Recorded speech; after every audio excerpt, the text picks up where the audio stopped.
amigos, tudo bem? Vamos começar? Beleza. Ah, é.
Olá, meus amigos, olá, minhas amigas, tudo bem com vocês? Bom, vou me apresentar aqui. Eu me chamo Francisco Apolinário e hoje vamos falar sobre a epistemologia do direito. Vocês que já estudaram no domingo passado e nas aulas passadas do Dr. Tiago, a gente hoje vai fazer uma revisão do conteúdo que vai ser bastante legal, porque a gente vai hoje fazer essa revisão para a gente poder já ir trabalhando já o estudo para a prova integrada que vai acontecer na próxima semana. Então, vamos lá. Eu vou, pela ordem do próprio slide do doutor Tiago, para a gente poder ir revendo e expondo aqui, né, o que já foi estudado, mas a epistemologia, vamos entender o que é epistemologia. É a informação do DNA do ser humano. Essa é uma citação que eu faço de Pontes de Miranda, que é um dos autores mais importantes para o direito do Brasil. Ou seja, é entender a ciência da palavra, o real conhecimento da palavra, o saber do conhecimento. Bom, para a gente não ser tão filosófico aqui, mas é uma questão onde a gente distribui o direito em várias faces. Então, a gente pode dizer que existem diversas faces do direito e como isso reflete para a sociedade a criação de normas. A gente pode começar a falar sobre o direito como norma, que é a acepção mais comum. O direito como norma, ele é a questão da criação de normas para regular a sociedade. E dentro dessa criação de normas, a gente tem o direito positivado e o direito natural. O direito positivado é o que a sociedade estabelece para regular as sociedades internas. Vocês estão tendo no TGE que um Estado é formado por 4 pilares: povo, governo, território, governo, soberania. O governo, o povo, o território e a soberania precisam de uma regulação. Uma regulação para a gente poder dizer o direito, a gente poder destrinchar sobre os diversos temas de determinação de território, determinação de Estado civil, quem é cidadão daquele território, a soberania, quem é o representante do povo, quem é o subordinado do povo. A gente precisa dessa organização. Então, essa faceta do direito como norma, segundo o direito positivado, é a criação de normas para regular a sociedade. Agora, o direito natural, ele já vem na questão do bom senso do homem. A boa-fé já nasce né, do ser humano, da organização humana, né, do princípio de. Só um momento, deixa eu só ajeitar aqui a.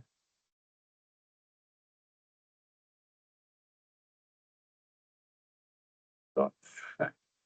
Bom, como eu ia dizendo, extrai-se do ser as ideias de boa-fé e o senso de justiça. Dar a cada um o que é seu. Bom, dessa forma, a gente já entende que o direito natural é mais uma questão intrínseca humana. Uma coisa que está dentro de nós, é uma coisa que vem de o ser humano ser de boa fé, o ser humano ser alguém que age de acordo com a legalidade, com a naturalidade do ser humano. Mas aí a gente entra na questão da questão que, diante, né, o direito como norma, você vai ter o direito estatal e o direito não estatal. O direito estatal são as normas como o Código Civil, o Código Penal, que é o Estado regendo a organização daquela sociedade.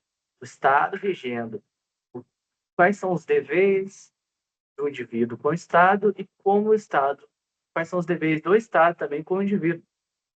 Porque quando, acredito que em penal, vou dar um exemplo aqui para vocês já estejam vendo sobre ação incondicionada ou ação condicionada. Uma ação incondicionada é quando o Ministério Público, o setor público, né, entra em favor de uma vítima. Alguém que sofreu um homicídio, um estupro ou até mesmo um infanticídio, é o Ministério Público que entra com a denúncia contra o autor do fato. Nesse quesito, então, a gente vai saber que o direito, essa parte do direito estatal vai ser a questão do direito sobrepondo sobre normas estatais, sobrepondo sobre a questão de regendo toda aquela sociedade, suas estruturas. Mas, já o direito não estatal, são as normas que são feitas que já não dependem do Estado. Regras entidades que não dependem do Estado. Pode ser dentro de uma faculdade, a qual a faculdade ela precisa seguir, sim, regras orientadas pelo MEC, mas ela pode se organizar, se fundamentar, ter sua organização ao todo, independente do Estado, não depende exatamente de uma lei do Estado. Vamos falar agora sobre o direito faculdade. É outra face do direito, pode ser conhecido como direito poder. É um direito subjetivo do Estado através de leis estabelecidas, confia no seu poder de agir e atuar, intervir, direito de poder agir de forma positiva ou negativa dentro dos limites da lei. Vocês sabem que no Brasil não há pena de morte, salvo em caso de guerra. Então, dando um exemplo aqui do que vocês estão acompanhando, que vocês estão estudando para ficar mais fácil o entendimento, a gente pode pensar o seguinte: até onde o Estado pode intervir para punir, até onde o Estado pode intervir para beneficiar, até onde o Estado pode agir. O Estado não pode, uma autoridade policial não pode invadir sua casa sem alto-falante ou sem mandato né, judicial. Vamos pensar nessa linha de raciocínio mesmo. O direito de poder, o direito de faculdade, eles têm esse significado, que é fácil do direito, que o Estado tem os seus indivíduos com o Estado, onde limita o poder de ação de cada um, entre cada um. Coisa bem simples de se pensar, não é algo muito complexo, mas qualquer dúvida pode deixar aqui no chat, que eu estou aberto para poder responder. Vamos falar agora sobre o direito justo.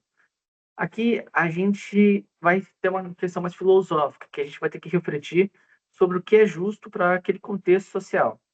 A gente tem duas interpretações: a jus naturalis, que é a defesa do direito natural que se cria posterior, e o realismo jurídico, que é o direito a um processo que extrai o máximo para a sociedade buscando um senso justo.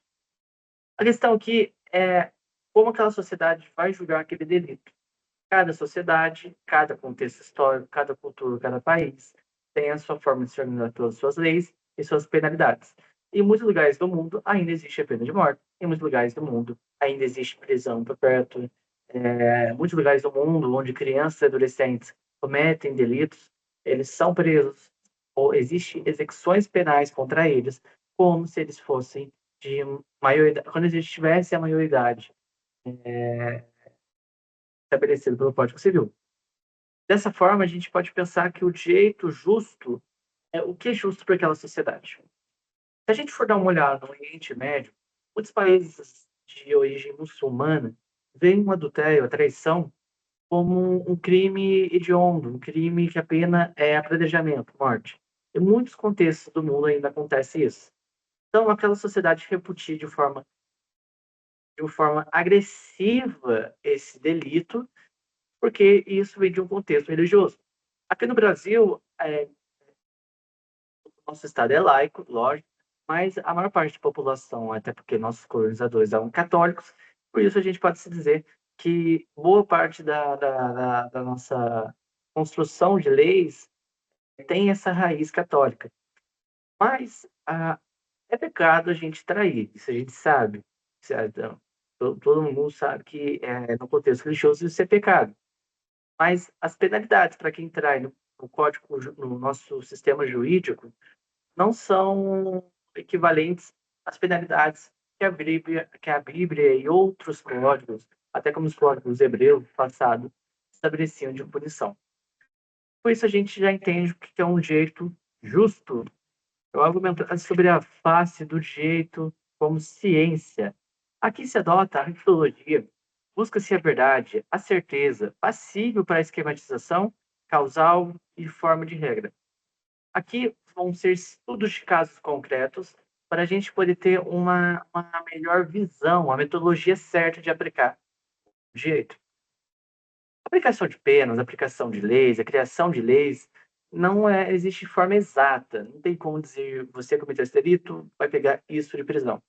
Então, a forma científica busca se basear pela jurisprudência, por exemplo, em casos similares, se basear na maior coleta de dados, de testemunhos, e agir de forma científica, não usar o senso comum, mas utilizar-se de conhecimentos, de estudos, de filosofias, para a gente poder aplicar umas penas que condizem com o delito e penas que equivalem ao que o sistema jurídico garante à sua população. Com isso, a gente tem que o direito ele tem relações com outras áreas, né, na questão científica como a biologia, ciências políticas, engenharia, psicologia. Falando assim, dá a sensação que você consegue visualizar bem. Mas, em breve, vocês vão estudar sobre o infanticídio. Né? O infanticídio é quando a gestante né, acaba de ter o filho, né, a mãe acaba se tornando a mãe, e ela está ali em estado puerperal, e por estar em estado puerperal, ela acaba matando seu filho. Isso o contexto mais seco né, um homicídio, mas pela questão de todo o estudo de que é um estado por fiquem em paz, vocês não precisam se preocupar nisso agora, só daqui a uns anos, tá, daqui a uns 2 semestres, vocês vão ter ali, tem que discutir sobre esse caso, mas ali, esse artigo de lei, por exemplo, define uma pena bem pequena para a mãe, porque aqui o direito se comunica com médicos sobre o que é o estado corporal da mulher, aonde existe ali um tempo do estado corporal, aonde ela comete o infanticídio, até onde ela cometeu o homicídio, porque se ela não estiver em estado corporal, é homicídio, mas se ela estiver em estado corporal, é infanticídio. Então aqui o direito se comunica com a medicina, não só aqui, mas diversos outros setores do nosso direito. Vocês estão vendo agora, por exemplo, no penal também, dando aqui outro exemplo, que eu acho que é adequado. Vocês estão vendo sobre crime impossível, acredito eu. Crime impossível, ele só é constatado, às vezes, alguém matar alguém que já está morto, mediante perícia. Então, o direito, na sua face de ciência, ele busca analisar o fato concreto, não só os fatos narrados, mas o que realmente aconteceu, coletando dados, metodologias e certeza daquilo que se está julgando. E aí, sobre essa questão do direito sobre ciência, a gente também pode falar sobre uma teoria criada por Miguel Reale, que é a teoria tridimensional. Essa teoria, meus amigos, é muito importante a gente ter ela fundamentada, porque a gente vai, às vezes, vão ter que usar ela algum dia. É importante ter essa base filosófica, né? Essa questão doutrinária do Miguel Reale. A gente estuda sobre as três concepções do direito, a teoria tridimensional, que é a teoria do direito como fato, valor e norma. O fato são os acontecimentos concretos, são o nicho social, histórico. O valor é o que aquela sociedade estabelece como valor, o que aquela sociedade considera de bom ou mal, e a norma é o resultado de um fato cuja sociedade valorizou. Ou seja, aconteceu o fato, atribuiu-se o valor, criou-se a norma. O fato é o que realmente acontece, é o fato concreto. A o valor é como aquilo a sociedade que julga aquilo enxerga isso. E a norma é o resultado, né, de um fato que a sociedade valorizou, a norma, valorizou o dizer de jeito. Aqui é legal de saber disso, porque a gente vai ver que o direito, meus amigos, não é uma ciência exata, como eu já disse aqui. E algumas sociedades ao redor do mundo, ou no passado, como a gente estudou, tinham valores distintos que a gente tem hoje. E agora a gente vai ver sobre o último, que é a natureza, o direito como fato social. A natureza social, o direito emerge de relações humanas, moldado por cultura, economia, tecnologia.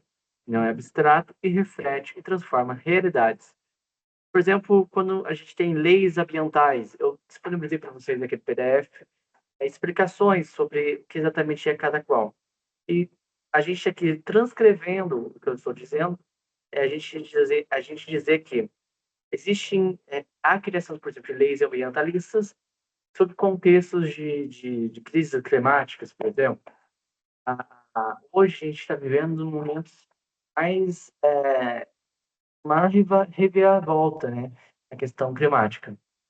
E com isso surgem novas leis que combatem a poluição, o desmatamento.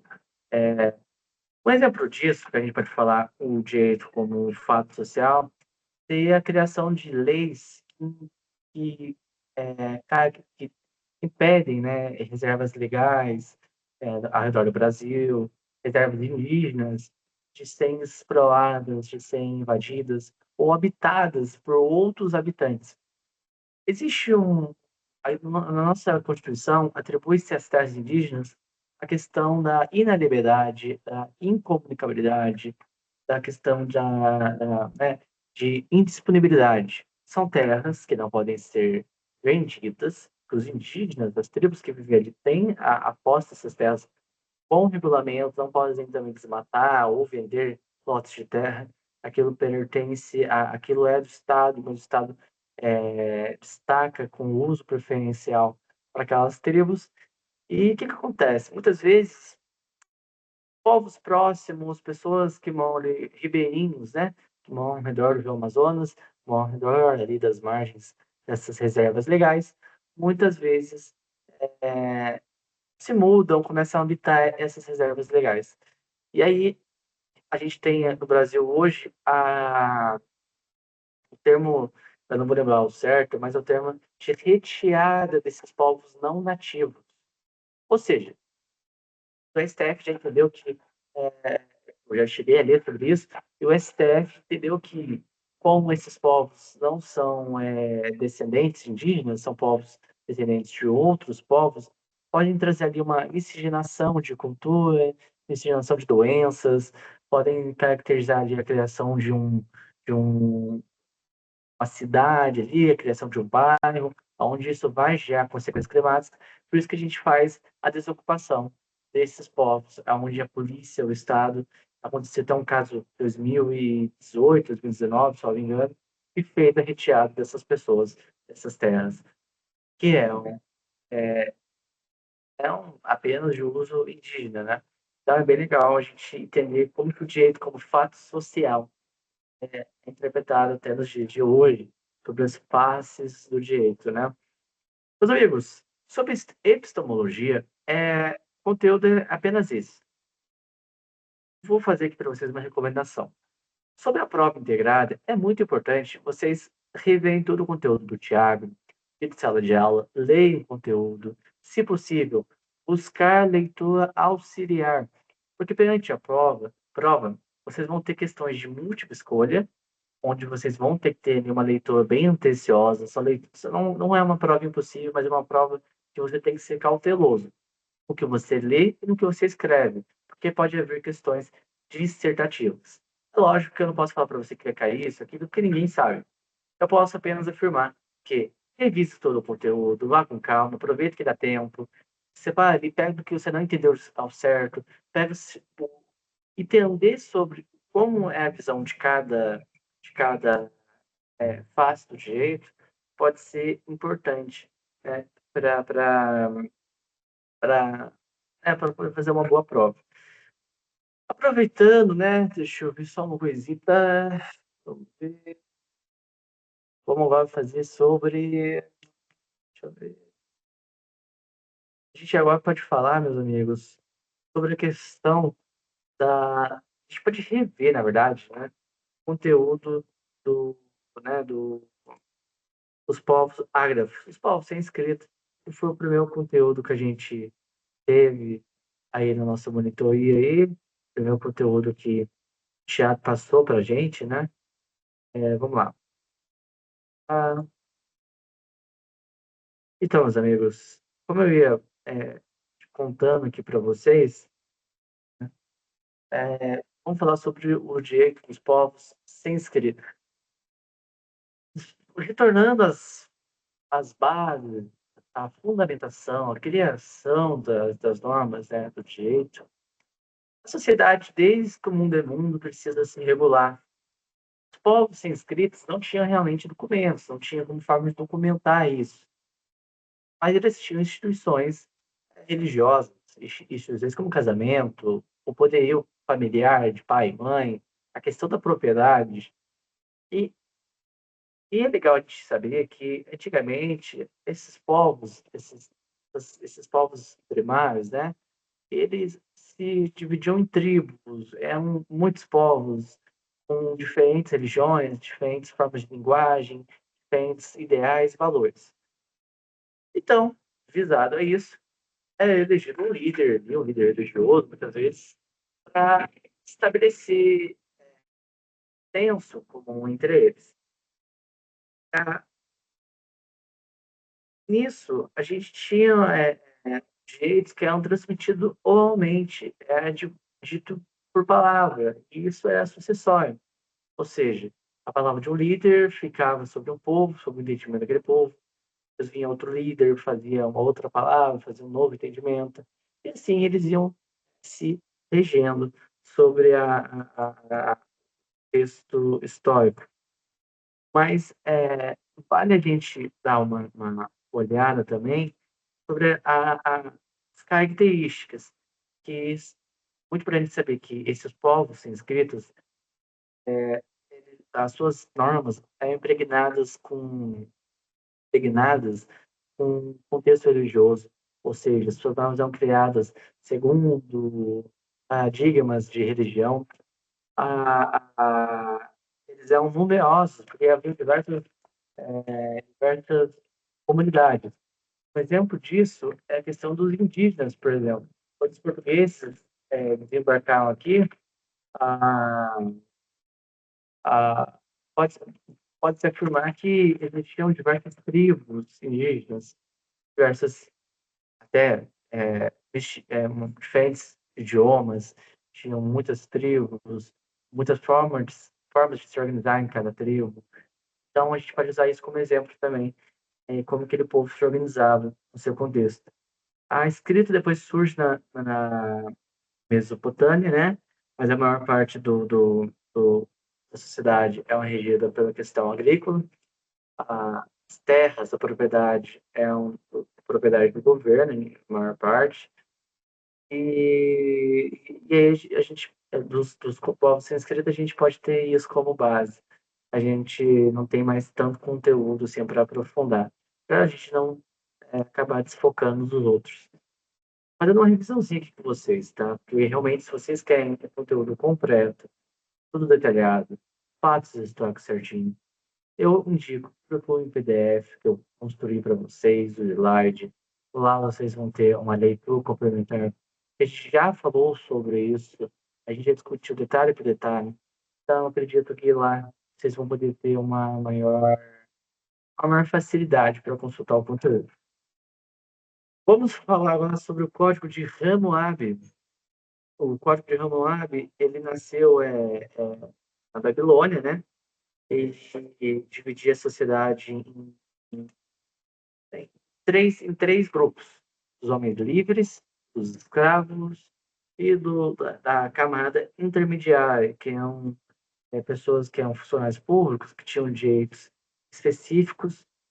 A, a, ele tinha um comércio bastante forte, principalmente no exterior da Babilônia, né? Para fora da Babilônia. Grande parte das mulheres que cuidavam, na verdade, o comércio varejista é entregue na mão das mulheres, essas denominadas como taberneiras, né, meus amigos? E não vendiam somente bebidas, mas também mantinham gêneros de primeira necessidade, como alimentação, dentre outros. A gente pode pensar aqui sobre os prisioneiros de guerra também, os escravos, né? A gente já sabe disso. A gente pode pensar aqui uma coisa bem legal, que o Código Romulo nasceu porque havia necessidade da manutenção do poder de todo o território, de regular todas as crenças, as línguas, as raças e as culturas da, da, do reino da Babilônia. Aí a gente já tem os principais pontos do código. O código julgava o roubo e a receptação, penaliza tanto quem roubou ou furtou quanto quem recebeu a mercadoria. A, a gente pode lembrar, né, que o Código de Hammurabi criou a grande ideia, né, que é a lei de Talião, né, a lei de Talião, que é olho por olho, dente por dente. Aqui a gente já sabe que o, o, né, de acordo com o seu delito, você recebeu uma pena, de acordo se você é cidadão ou escravo, você tinha uma consequência para você. Aqui já havia essa diferenciação para a aplicação das penas, né? A, a gente tinha aqui uma penalidade, né, sobre quem praticava falso testemunho. A pessoa que praticava falso testemunho era punida de acordo com a pena contra aquele que ela fez que estava sendo acusado. Ou seja, se eu estou sendo acusado de um crime, estupro, a minha pena é a morte, né? E eu fizesse é, essa falsa acusação, esse falso testemunho, eu sei penalizar pela morte. Fazer uma multa, pagaria uma multa. Ah, e uma coisa legal. Se eu fizesse falso testemunho, isso é uma coisa interessante do conteúdo que eu quis dar uma observada. Se você cometesse o falso testemunho e você morresse, os seus bens ficavam para a vítima, ficavam para aquela pessoa que você acusou falsamente. É interessante a gente saber disso, porque o Estado já se preocupando sobre a relação da compensação de alguém que foi injustiçado, né? Assim, a gente pode pensar, deixa eu só ajeitar aqui, eu tô sentindo que vocês estão muito altos, meus amigos. Ajeitar aqui, ficar bonitão aqui, né? Porque essa situação, ah, nossa, ela ficou muito... Aí, bom, meus amigos, é que vocês estavam aqui, eu tava, tipo, assim, levantando muito os braços. Bom, vamos lá. O estupro também é uma questão que é penalizado com morte, né? O estupro aqui eles não penalizavam a vítima não é vista como deixa eu só e olha que rapaz bonito, olha, só um momento, meus amigos.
Voltamos, né?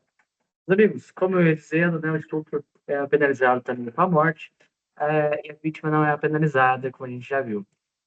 O estupro a gente vai ver mais para frente que legal já que você está assistindo essa aula, relembre qual é o código que detinha regras específicas sobre o local que aconteceu o estupro, sobre como a vítima reagia, sobre as penas ao estuprador. A gente vai ver isso do Código de Hebreu, que tem uma especificidade interessante, né?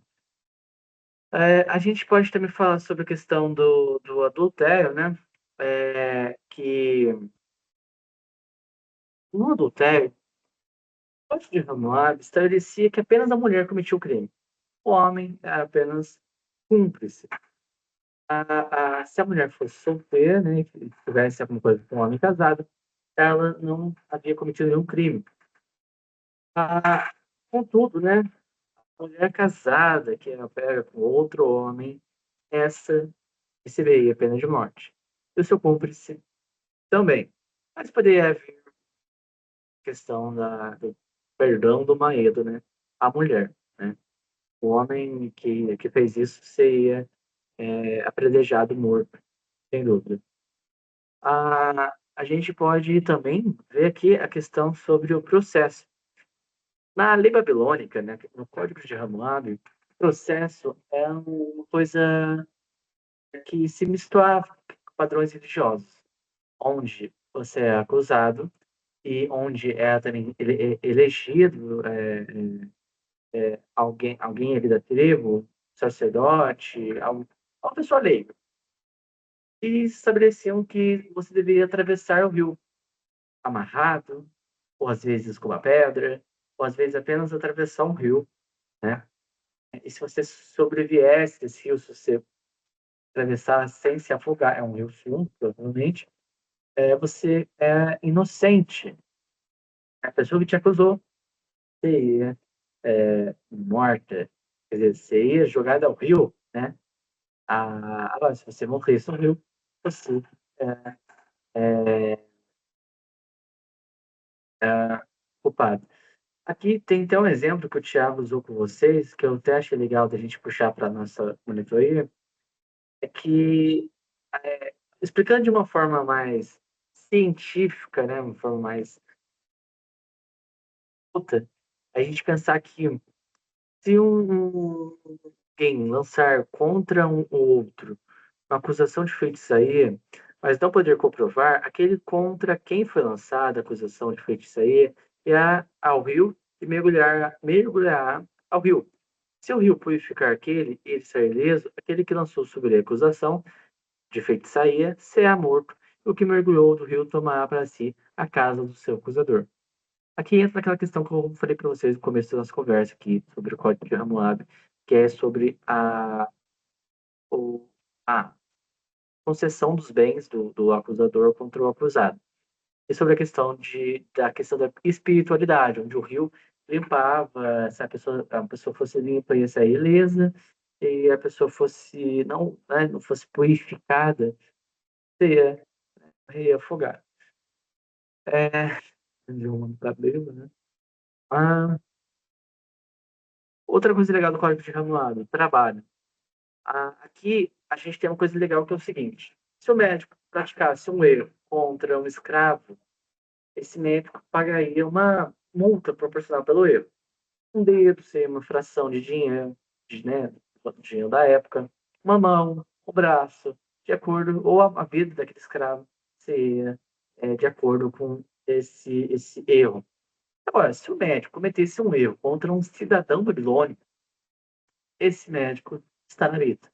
Porque o erro que ele cometeu com aquela pessoa seria o equivalente à sua pena, né? Que perdeu a mão, teria sua mão amputada, seus dedos amputados, um olho. Ali haveria uma forma de punir. Vamos lá, né? Vamos avançar aqui. E a gente pode ver que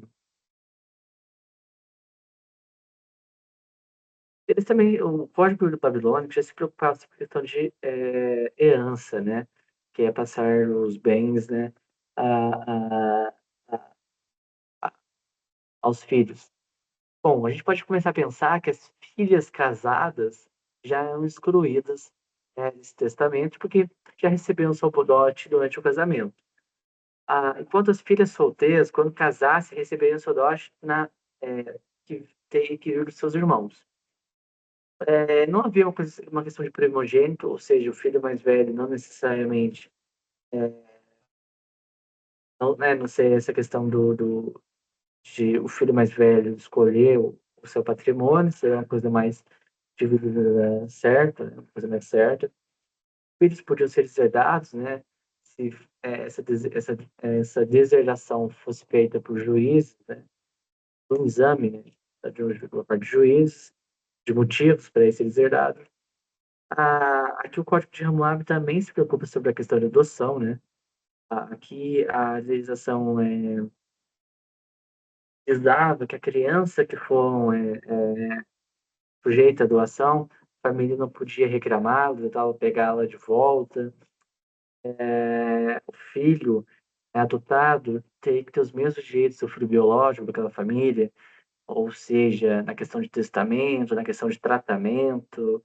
Ah, os pais, por exemplo, depois que uma criança adotada aprendesse um ofício, o, mesmo que a criança quisesse voltar para seus pais biológicos, não poderia, né? O código já se preocupava sobre essa questão.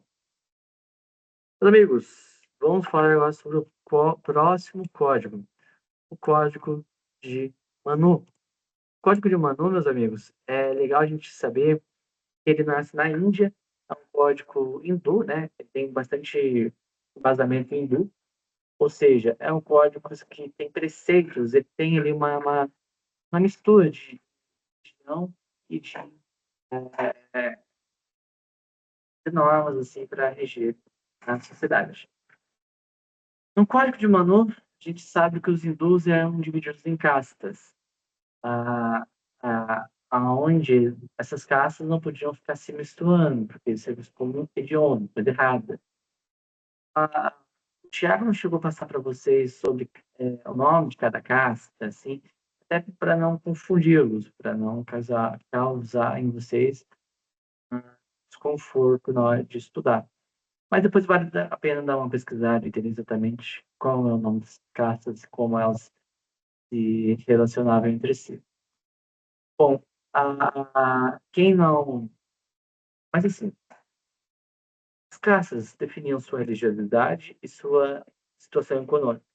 Quanto menor fosse sua casta, menos abençoado você é, e, consequentemente, você é sujeito a juros desenvolvidos durante a aula.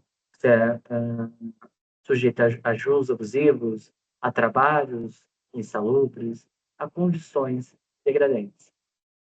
Então, a gente pode pensar o seguinte: a gente pode pensar o seguinte, não, na verdade, foi o que aconteceu. Naquela época, pessoas que não tinham castas eram consideradas o extremo de impureza. Essas pessoas ficavam com trabalhos realmente como limpar fossa, coisas desse nível, né? Ah, Aí depois a gente pode falar sobre a questão dos principais pontos do, do, do código. A gente fala sobre a questão do testemunho, né? No código de Manu, você não poderia ficar em silêncio. O silêncio é visto como o falso testemunho, ou é visto como uma forma de você assumir culpa. O casamento. Muitas crianças nasciam prometidas em casamento. E a fidelidade no casamento é exigida por lei. Aqui no Código de Manu, homens e mulheres praticavam crime de adultério. O Código de Manu, não só o adultério é penalizado, né, com morte, mas a sedução também. Um homem de uma casta superior vê sua esposa com um olhar assim, né? Um rapaz de uma casta inferior. Aquele homem podia subentender que aquele outro homem estava seduzindo sua esposa e assim condená-lo à morte. Assim, sem menos, nem mais nem menos, dessa forma.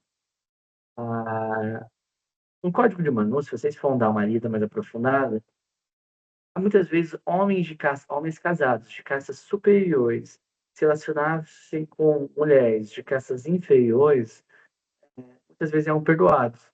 Mas se fosse ao contrário, se fosse uma mulher de casta superior se relacionando com um homem de casta inferior, é uma mulher com um homem de casta inferior, morte para ambos. É uma questão muito, né, questão muito machista, uma questão muito, se dizer, muito dura, né, sobre a questão desse entendimento. Aqui, as mulheres eram subordinadas aos homens, elas não tinham direito à propriedade e elas tinham obrigação de cuidar, né, da família. Elas ficavam sob a guarda do seu pai durante a infância e depois elas ficavam sob a guarda do seu marido, aonde a sua velhice ela ficava sob a guarda dos seus filhos. Elas jamais teriam sua liberdade de escolha, sua liberdade de pensamento, de agir. Então, ela sempre estava sob a guarda do seu pai, do seu marido, do seu filho, como se ela fosse uma incapaz. Assim, a gente pensa. A gente pode falar também sobre a questão do divórcio, né? O divórcio, ele só poderia ocorrer se o homem ou a mulher fosse infértil. O casamento hindu não visava o sexo, muito menos a relação amorosa entre almas, mas visava a questão de um relacionamento onde essa relação nascesse filhos, né? Então, a partir do momento que a mulher provado que ela, ela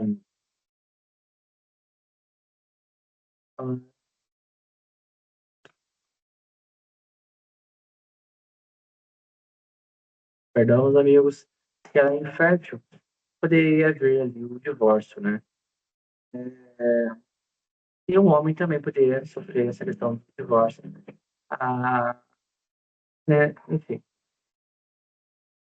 Vamos falar sobre os juros, né? Como eu havia dito, homens de classe superior com homens de classe superior não podiam cobrar juros entre si, mas de casta inferior com superior poderia haver um abuso de juros.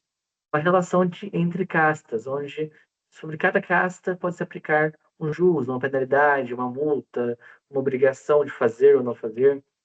Então a gente tinha essa diferenciação. A gente também tem a noção a noção simples, é uma coisa admitível, uma coisa até conveniente, né? De casal que pudesse ter filho adotar de um irmão que tivesse muitos filhos, de uma cunhada, de um parente da mesma família.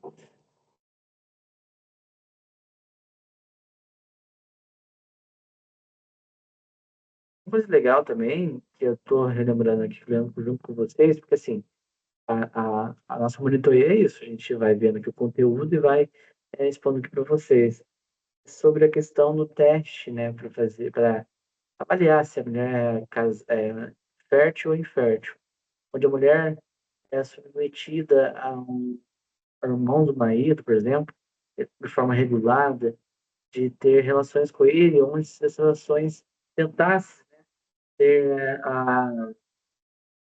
sobreviesse dessas relações filhos.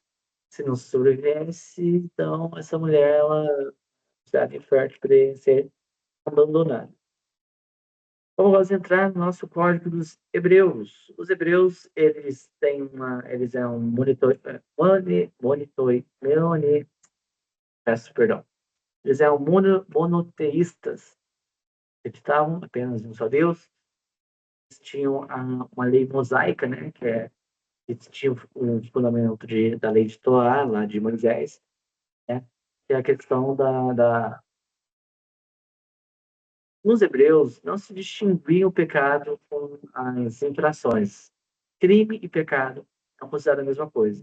A lei mosaica é a questão onde religião e a lei elas andam juntas.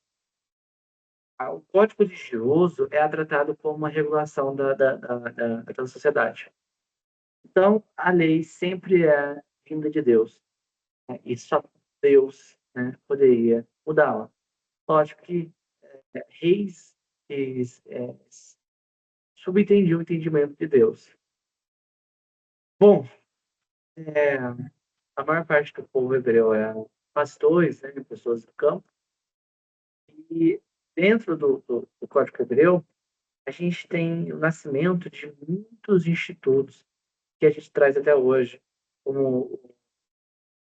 É que assim, o Tiago passou para vocês que a gente pode pensar que o Vladimir, que é Vem Comigo, em latim, né, que é um livro que tem todas as leis, seria como uma Bíblia. Até muita gente chama, né, o Vladimir como Bíblia.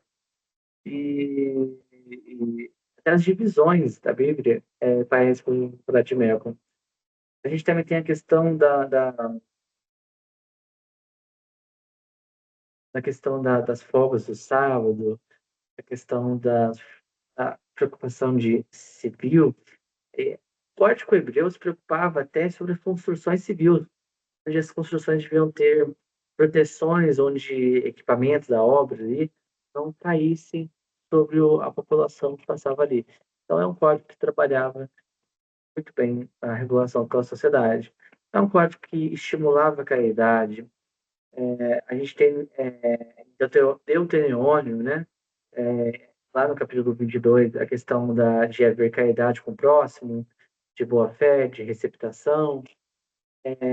Guardar o sábado, o sétimo dia é descanso do Senhor, onde você não poderia trabalhar. No sábado é um dia dedicado a Deus.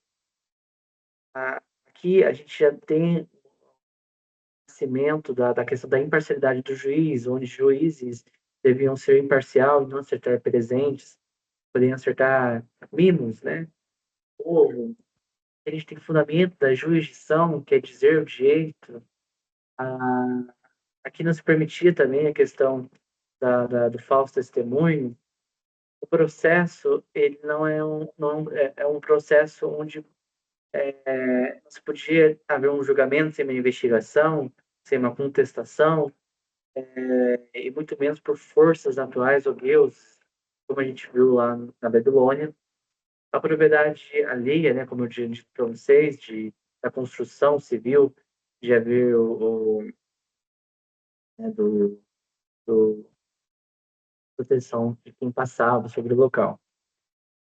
Aí, meus amigos, a gente pode também lembrar de coisa legal. Então, não tem também, no Código Hebreu, o homem ou a mulher seriam mortos, mas agora vamos entrar sobre o estupro. O estupro no Código Hebreu é bem legal, porque não é bem legal, mas é interessante como eles regulavam isso. Se uma mulher fosse abusada no campo e esta mulher fosse virgem, o seu estuprador teria que casá-la com ela, pagar uma multa ao pai e permanecer com ela pelo resto da sua vida. Ah, ele também não poderia nem repudiá-la, tipo, tratá-la mal, abusar dela, desfazê-la. Isso não é visto com bons olhos de Deus. O estuprador devia que ser fiel à sua esposa até o fim dos seus dias. Bom, nesse contexto, a gente pode pensar até que no passado muitas mulheres podem ter convivido o resto da sua vida com seus estupradores como maridos. Ou, às vezes, né, um pai que a filha se apaixonasse por alguém e a filha fosse virgem, tivesse uma relação com aquela pessoa, os pais né, padrariam este rapaz como estuprador, para ele se casar com a sua filha.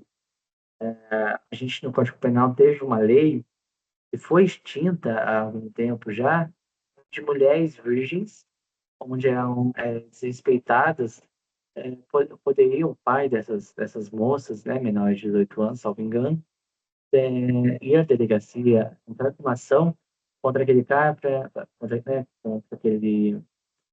pessoa, né, que tirou a virgindade da filha dele, né, para obrigá-lo a casar com ele.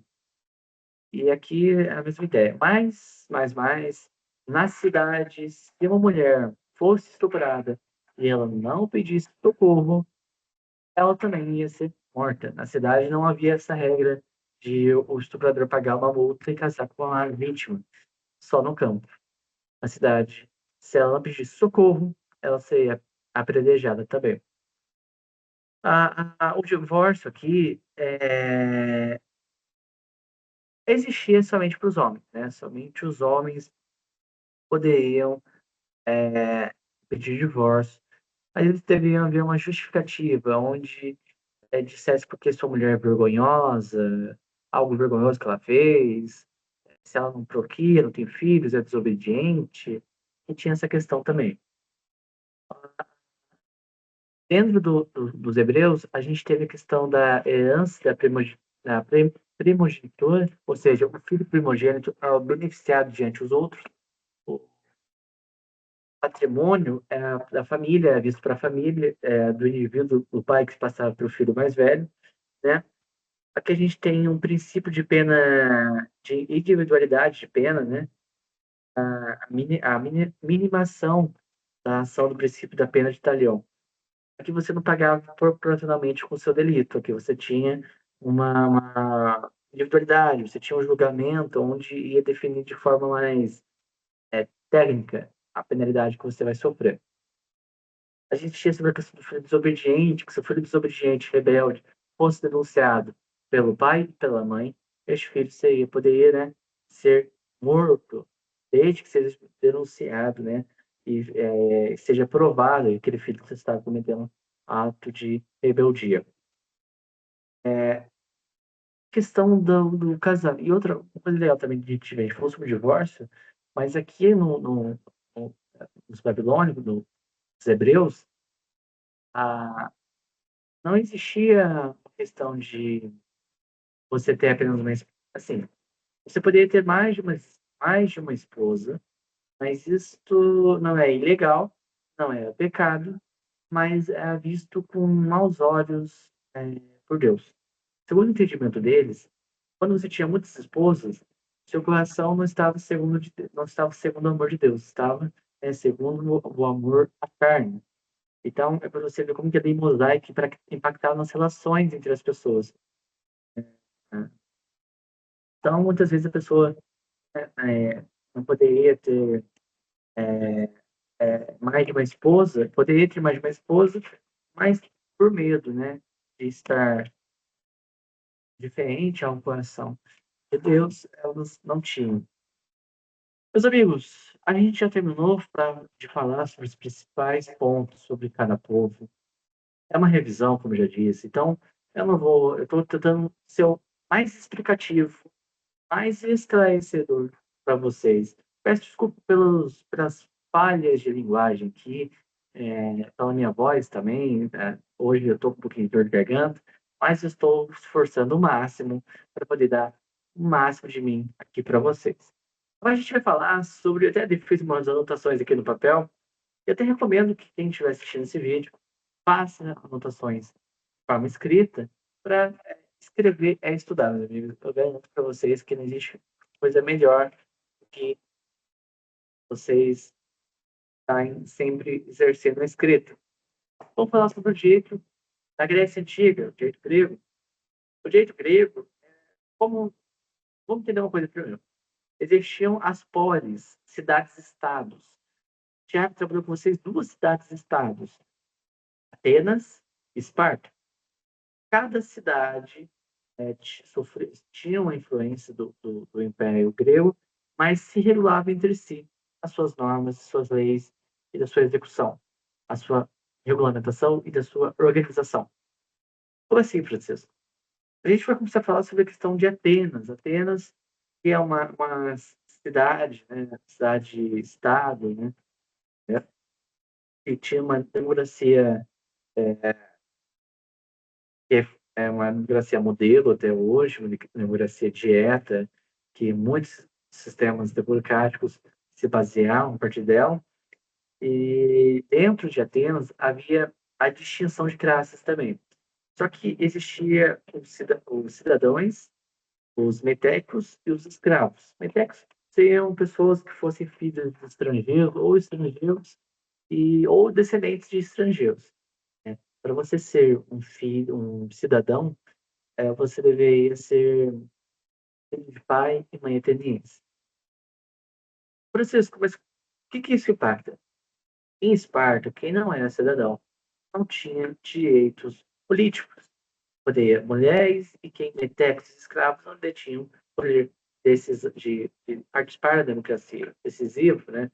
Não detinham poder político. Não só isso, mas a cidadania é uma questão de ser um privilégio, né, em Atenas.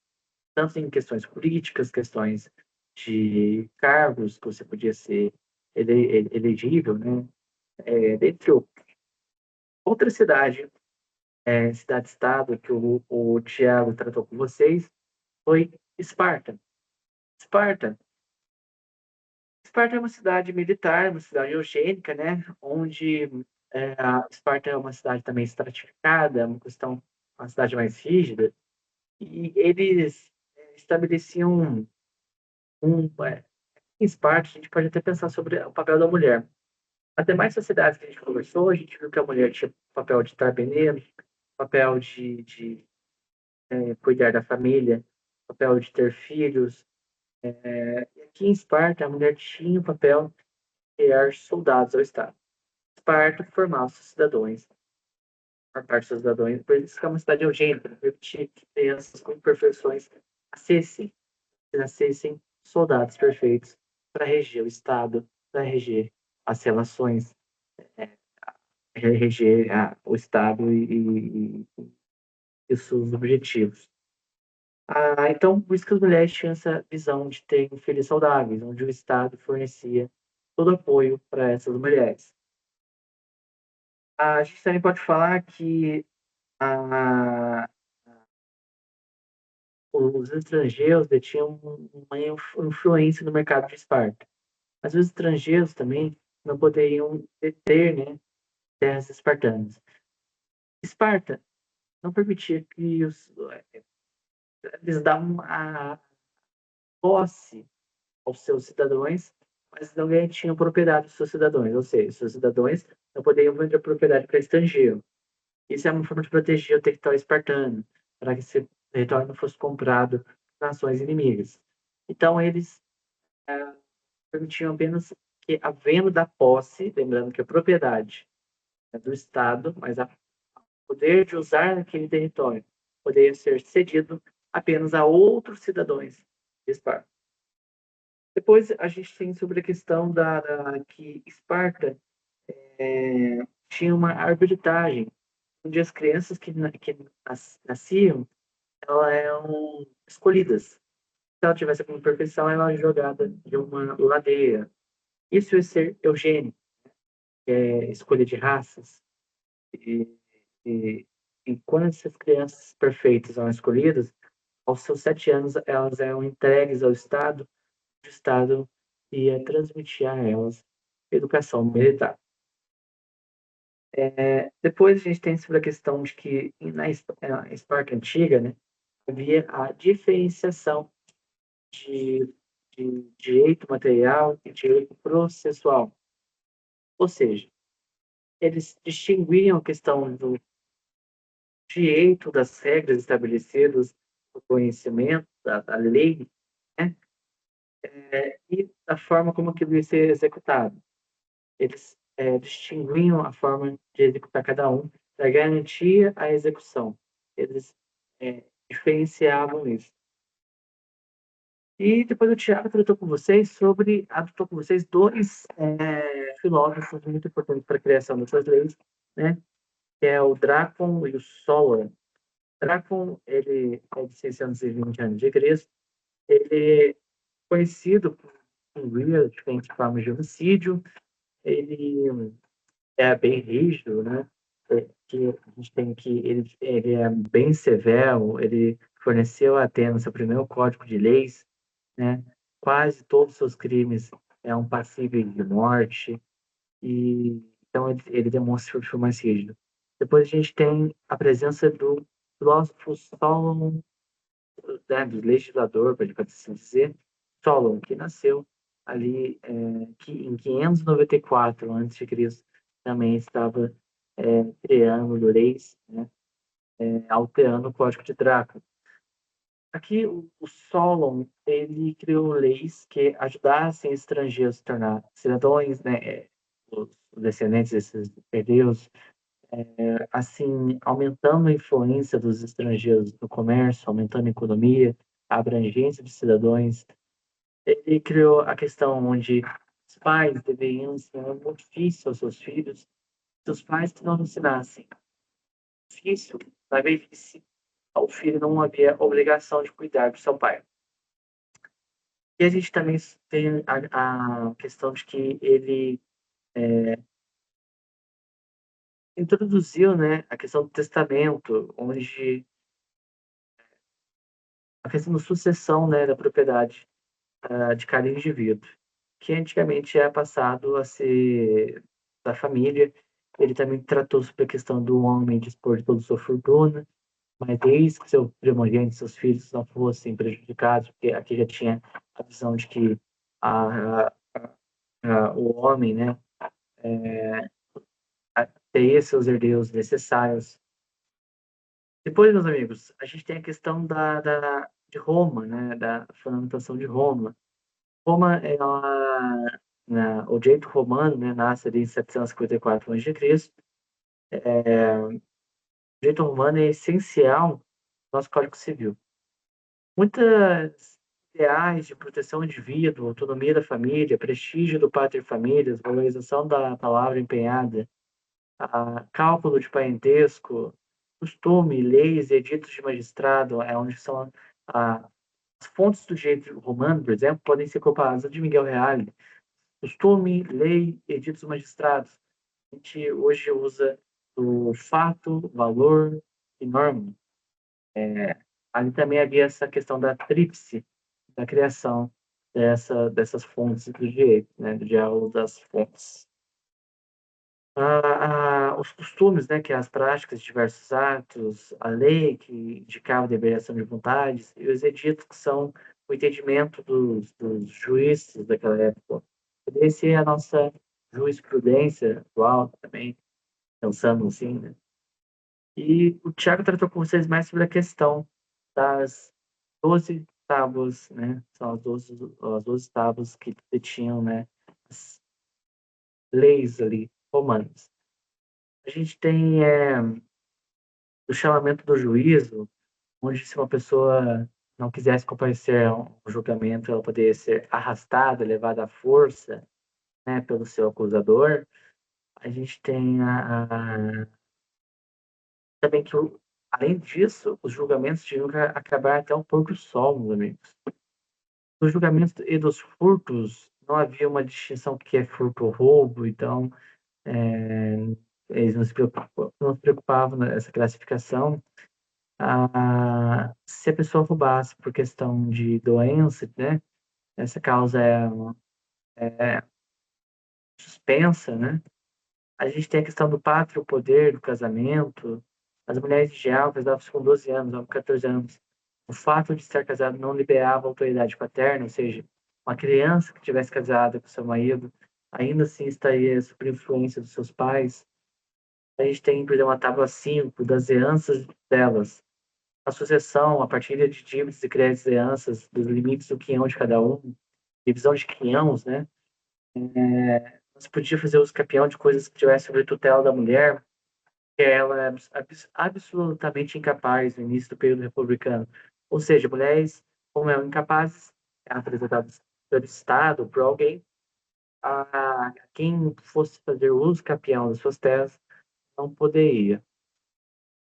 A gente tem a questão do direito da propriedade da posse, né, que é a previsão do uso capião, tomar pelo uso, a etimologia da palavra vem daí, né?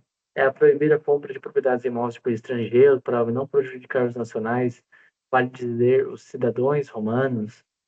A propriedade fundiária desempenhava um papel essencial para os romanos, tanto o cenário econômico quanto o plano religioso, em razão de cultos ancestrais que eram enterrados e cultuados na propriedade da família. A gente tem a questão do direito público, preocupação, né, com a defesa do império, a segurança nacional, né, a segurança ali daquela sociedade, a direito sacro, proibição de se vender túmulo, né, sem título fragmentado, né, que é a lei número 11, que não havia uma descrição exata, proibição do casamento entre patrícios e plebeus, pessoas ricas e pobres. Depois a gente tem outras né, entendimentos de cada tábua dessa. Bom, meus amigos, eu acho que já tratei com vocês aqui os principais temas. Os slides já estão prontos. Existe uma lista de exercícios para você que quer reforçar o conteúdo. Aproveitem a biblioteca online para vocês poderem consultar os livros que ele tem indicado. Espero que vocês tenham gostado da aula de hoje. Foi uma aula mais longa, porque a gente tratou de conteúdo praticamente dos últimos 2 meses e meio. Ainda tem muita especificidade para ser vista, muita coisa para ser relembrada. Você tem uma maior certeza, uma maior segurança. Para aquele que vai fazer a prova da integrada, fique em paz, não é uma prova impossível. Vai por mim, dá tempo de estudar, dá tempo de se preparar. É uma matéria que mexe muito com a questão histórica mesmo do direito, né? É a teoria geral, então você vai ter que entender sobre cada sociedade, como que ela, os principais pontos daquela sociedade. Aquela sociedade se organizava, se ela era mais rígida, mais breve, Roma e Grécia. Lembrando que na Grécia, cidades, as polis, né, as cidades-estados, tinha uma organização diferente de Roma. Então, aí você já tem essa diferenciação que é bastante bacana a gente ver aí. Bom, meus amigos, deixa eu ver se alguém tem alguma dúvida. Nossos telespectadores. Meus amigos, minha aula, minha monitoria fica por aqui hoje. Eu quero agradecer do fundo do coração cada um que chegou até aqui. E eu desejo de vocês tudo de bom, que Deus abençoe vocês. Uma ótima semana. Agradeço a presença de cada um. Espero poder ter ajudado e contribuído de uma forma significativa nos seus estudos. É, peço desculpa pela minha voz mais uma vez. Mas é isso, a gente fica por aqui e até. Tchau, tchau.